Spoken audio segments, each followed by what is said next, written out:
그 다음에 501쪽에 보시면요. 양암역이라는 게 있는데, 양암역.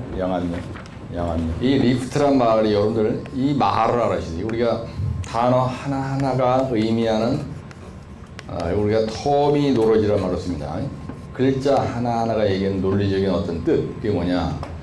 그래서 용어입니다. 우리가 대화를 할 때 양암역이 세기 때문에 어떻게 해야 된다. 근데 양암역이 무슨 말인지 알아듣지 못하는 거예요. 뉘앙스를 확실하게 내가 몰라. 그럼 기술자가 대화가 안 되죠. 그래서 기술자가 대화하는 건 전부 다 이런 용어를 누가 그렇게 구사하느냐, 이게 달라있는 거예요. 그래서 양암역은 뭐냐면,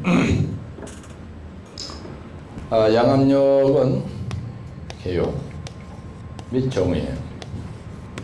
구조물이 상향의 수압입니다. 상향의 침투력이에요. 상향의 수압에 의해서 구조물의 상향의 수압에 의해서 구조물을 상향의 수압이 들어 올리는 힘을 우리가 양압력이라고 해요. 정확히 얘기해요. 양압력이라고 한다. 근데 사실은 이거의 주된 원인은 뭐예요? 이게 주된 원인이 뭡니까? 퀵샌드. 그렇죠? 퀵샌드. 그 다음에 보일링. 그 다음에 파이핑이 이거의 주된 원인이에요. 파이핑이 주된 원인이다. 이렇게 딱 쓰고 넘어가. 그 다음에 두 번째. 여기다가 양압력의 원인이 이렇게 쓰는 거예요. 양압력은요, 좋은 얘기 아닙니다. 양압력의 발생 원인이라고 쓰는 거예요. 그러니까 발생 원인이라고 폼나게 딱 써줘. 그러면 따로 외울 게 없어요. 여기 보세요. 상향의 침투력이라고 쓰는 거예요.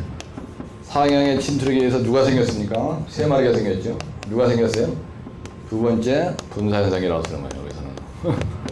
왜 분사현상이라고 써? 우리가 글을 쓸 때 동일한 단어가 반복되면요, 재수없는 거예요. 사랑한다는 말을 마지막에나 한 번 해야지. 연애 편지 러브레터를 쓰는데 처음부터 사랑이라는 단어가 세 번만 들어가면 일이 자빠지고 한마디로 재수없는 거예요. 반복되면 안 돼. 여기다 보일링이라고 써 이렇게. 그 다음 여기는 파이핑이라고 우리말로 바꿔 써버려 이렇게. 파이핑. 그래요? 그 다음에 여기다는 다진 분량이에요. 다진 분량. 그 다음에 필터 제로 분량이에요. 아시죠? 이건 요령입니다. 필터 제로가. 이제 전관이 되면 나처럼 이런 실력이 나오면 필터 제로 분량이에요. 그 다음에 너무 세게 나가면 뭐 이거 가지고 내 열줄 수도 있어요. 그죠? 예, 근데 양압력 방위대책. 문제를 낸 놈이 양압력이라고 그랬어요. 예, 양압력 방위대책. 방위대책은 뭐냐? 그죠? 양압력 방위대책은 그냥 첫째, 지하 취수펌프장. 이렇게 한번 가보죠. 현장 실제적인 구조물을 가지고 한번 얘기해보자 이겁니다. 내가 늘 얘기하는 거지만 이런 게 있어야죠. 우리가 현장에서 시공할 때 이런 취수펌프장이 있다. 이게 용벽이야. 그래서 우리가 최소한도 여기에다가 어떻게 했냐. 여기 암반입니다. 암반까지 굴착을 해요, 여러분들. 여기서까지가 보통 15m 굴착하거든요. 15m를 굴착을 해. 그 다음에 취수펌프장은요, 보통 길이가 150m 된다 그랬어요. 그 다음에 에브리 30m마다 뭘 둔다 그랬어요? CTC 30m마다 뭘 둬요? 신축 이음을 둔다 그랬어요. 신축 이음. 그 다음에 여기서 여기까지 폭이 보통 몇 m 되냐? 한 17.5m 돼요. 그 다음에 우리가 암반까지 굴착을 했으면은 어떻게 했냐면요, 요 슬라브 공물이가 베이스 슬라브의 두께를 얼마 정도로 하느냐, 우리가 보통 시크니스를 도면에 보면 이렇게 써 있습니다. 근데 여러분들 말이죠, 그림 그릴 때 멀렐레하게 그리면 안 되는 거야. 그래서 이런 현실감 있는 그림을 딱 이렇게 넣어주는 게 좋다, 이런 얘기입니다. 그 다음에 이 자리를 갖다 뒤치험을 이렇게 하죠. 그리고 여기다 뒤치험이라고 딱 쓰는 거예요. 그 다음에 여기다 우리가 링 공구를 친다고요. 이거 링 공구리 보통 15전씩입니다. 15전에 링 공구리를 이렇게 친다, 이거예요. 링 공구리. 그 다음에 링 공구리 치고 나서 여기다가 뭘 깔았냐 하면 시트 방수지를 깔아요. 이 자리에다가 이렇게 빼가지고 시트 방수지를 설치해요. 방수. 그렇죠? 그 다음에 여기에다가 우리가 앵커를 설치합니다. 이런 식으로. 그래서 다이아 35mm 이형 철근을 구부리는 거예요. 이형 철근을 구부려서 앵커를 설치하는 거예요. 앵커. 이걸 갖다 우리가 부상 방지 앵커를 해요. 부상 방지 앵커. 이게 뭐냐면요, 이렇게 상향의 침투력이 작용하면, 이게 양압력입니다. 양압력이 작용했을 때 이 구조물이 번쩍 들려가지고 꺾어지지 말라고. 어? 지난번에 80회 1회인가 하수 처리장에 물을 비웠어. 비우고 나니까 여기에서 균열이 발생했다. 이게 균열이 발생하는 원인이 뭔지를 한번 써보고 그거에 대한 대책을 기술해 보시오, 이렇게 한 적이 있어요. 에? 여러분들 하수 처리장 정수장이 땅 속에 들어가는 구조물이에요? 지상 위에 설치한 구조물이에요? 전부 다 집안 땅 속을 파고 일을 합니다. 변전소, 하수처리장, 정수장, 수영장, 배수지, 산꼭대기에 있는 배수지 전부 다 땅 속에 묻는 거예요. 그렇죠? 맞아요? 예, 그래서 이 부상방지 앵커를 이렇게 설치한다고. 그럴 때 근데 내가 얘기하는 이 내용이 여러분들 시험장에 가시면요 항상 응용할 수 있는 문제가 꼭 납니다. 뭐가 나든지 간에. 그래서 이런 식으로 여기서 여러분들이 주장하고자 하는 건요, 취수펌프장 구조물이 주된 메인이 아니고 부상방지 앵커를 얘기하는 거예요. 그렇죠? 그러면 이걸 갖다가 그냥 이런 식으로 좀 굵게 이렇게 표현을 해야지, 이걸 멀렐레하게 표현을 하면은 자식들이 뭔지 잘 모른다. 네, 그래서 이렇게 여러분들 선구자라는 게 뭔지 아세요? 선구자. 선구자라는 게 뭐예요? 선구자라는 게 뭐냐면요, 선천성, 구제불능, 자기 도체에 빠지는 걸 선구자라 해요. 따라서 선구자. 네, 나는 선구자라는 게 사실 맞죠? 같이 한번 따라하세요. 선천성. 안 따라요? 크게. 선천성, 구제불능, 자기 도치병에 걸린 놈. 이걸 선구자라 해. 이걸 잘난 척 하는 놈이라 해. 알아시네요? 뭐? 유저우기가 선구자야. 재밌죠? 그래서 여기에서 이렇게 치수펌프장 같은 그림을 그릴 때 이렇게 살짝 하고 여기다 액센트를 딱 주라는 얘기입니다. 이렇게 하면. 그러면 양압력 방지되죠. 근데 우리가 그 시공할 때 거기에 보시면은 하천 제방의 경우에는 어떻게 했냐면 양압력에 의해서 문제가 되죠. 그럼 하천 제방이 이렇게 있습니다. 네, 이렇게 있으면은 여기가 댐이라도 마찬가지고요, 제방이라도 마찬가지인데 여기다가 이렇게 하는 게 있어요. 이걸 갖다가 메인 커튼 그라우팅이라고,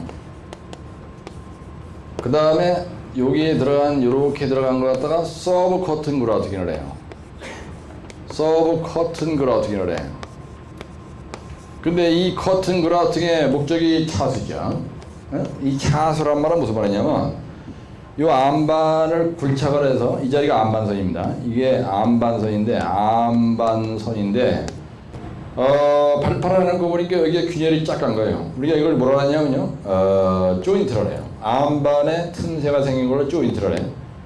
근데 그냥 가만 내비두면 여기서 물이 올라와가지고요, 이렇게 물이 올라와. 여기만 올라오는 게 아니고 여기저기서 막 올라오는 겁니다. 이렇게 벌떼처럼 올라와가지고 이 엄청나게 높은 주암댐 97.5m짜리를 번쩍 드는 거예요.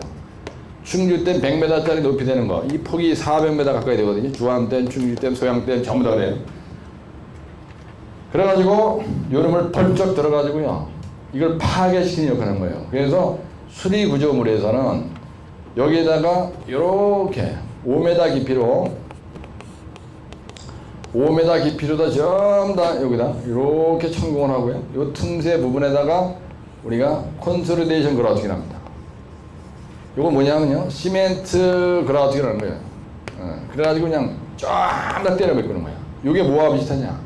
요렇게 터널을 뚫고 있는데, 뚫고 나가다 보니까 대가리에서 물이 떨어진다는 거는, 그죠? 요 안반에 틈새가 생긴 거예요. 여기서 물이 이렇게 오는 거야. 이걸 갖다 양압력이라고 그랬잖아요. 이걸 갖다 용수라고 한다, 용수. 근데 바닥에서 이렇게 올라와 또, 이렇게. 그래서 여기서 보일링이 일어나는 거야. 그 다음에 파이핑이 일어나, 토사 터널인 경우에. 그렇죠? 그래서 요 자리에다가 뭐래요?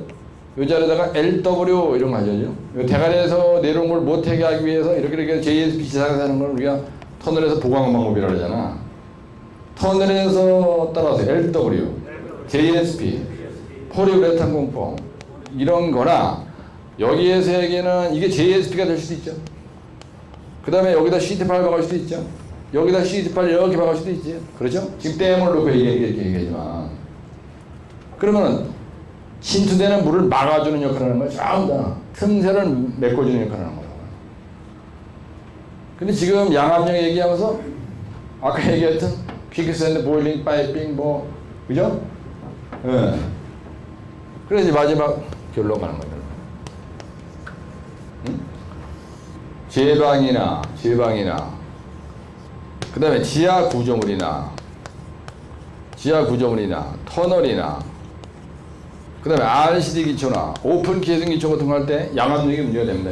이게 제일 문제가 되는 게 지해방하고 댐이에요. 댐. 그래서 반드시 양압력에 대한 설계 당초부터 양압력에 대한 검토가 있어야 돼요. 요게. 그래서 만약에 현장 가보니까 지하 수위가 높다. 그래가지고 이게 문제가 딱 생겼습니다. 문제 가능성이 있으면요 어떻게 해요?